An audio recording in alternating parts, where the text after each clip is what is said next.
दोस्तों, हेलो, आवाज़ आ रही है? Hello, test 1 2 3, test 1 2 3।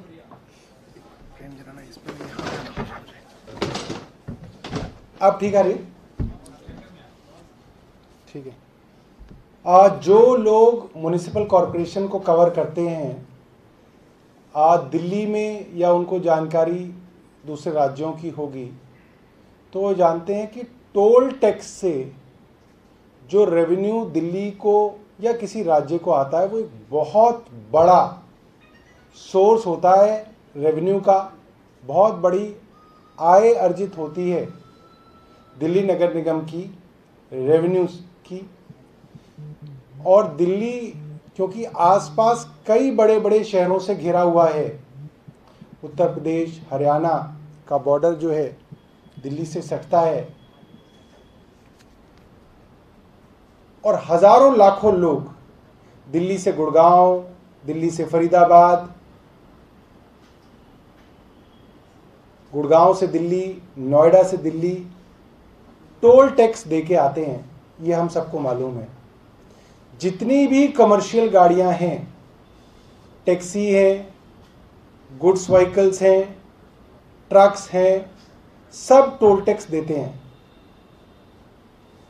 और हम आपको ये बताना चाह रहे हैं कि एमसीडी के दिवालिया होने के पीछे एक बड़ी साजिश और एक बड़ा षड्यंत्र ये है कि टोल टैक्स से जितना पैसा आना चाहिए था, कई सालों से उतना पैसा नहीं आ रहा है। और ये पैसा सिर्फ एमसीडी के नेताओं तक नहीं बट रहा, बहुत ऊपर तक इस पैसे की बंदरबाट हो रही है। तो आदेश गुप्ता जी से हम एक ही सवाल कर रहे हैं आज, और 24 घंटे का उन्हें समय दे रहे हैं कि वो बताएं कि एमसीडी को कितना टोल टैक्स मिलना चाहिए सालाना, और पिछले कुछ सालों से कितना टोल टैक्स सालाना एमसीडी को मिल रहा है। खुद आदेश गुप्ता पार्षद हैं, वो जानते हैं कि एमसीडी के टोल टैक्स में कहां बेईमानी हो रही है और कितने करोड़ की बेईमानी हो रही है। तो ये सवाल हमारा आदेश गुप्ता जी के लिए है, और उनको हम 24 घंटे का समय देते हैं। दूसरा, जो एमसीडी के टोल टैक्स में चोरी हो रही थी वो तो अलग है।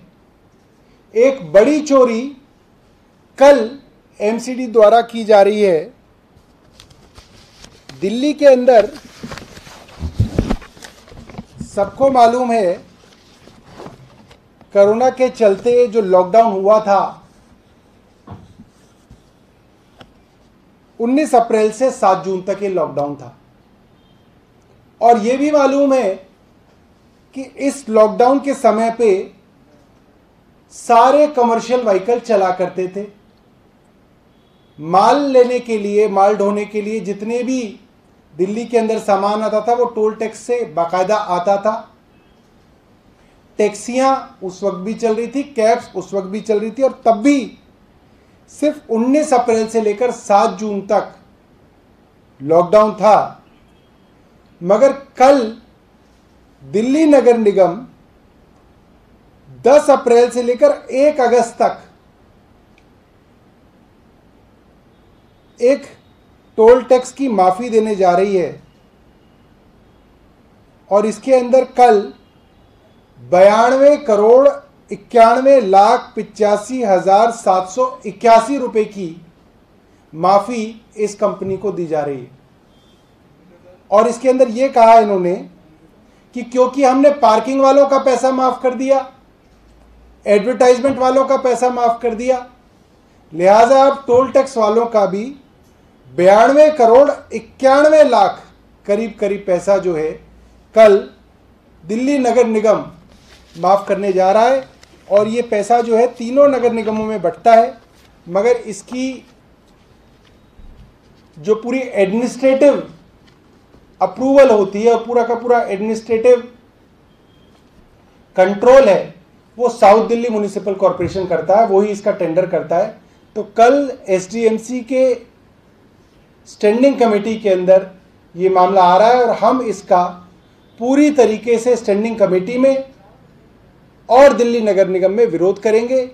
ये सीधा सीधा ठेकेदारों को फायदा पहुंचाकर अपनी जेब में पैसा लाने की एक स्कीम है। और हमारा सवाल आदेश गुप्ता जी से है, एक ही सवाल है, कितने करोड़ टोल टैक्स सालाना दिल्ली में आना चाहिए और कितने करोड़ का टोल टैक्स पिछले 5-6 सालों से दिल्ली में सालाना आ रहा है। आप लोगों को जब सच्चाई पता चलेगी तो आप लोगों के होश उड़ जाएंगे।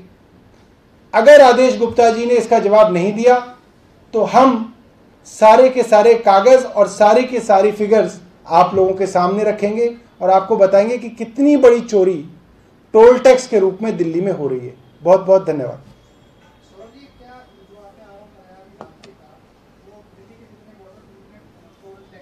दिल्ली के अंदर करीब 150, शायद 162 हैं, 150 से ऊपर एंट्री पॉइंट्स हैं दिल्ली के।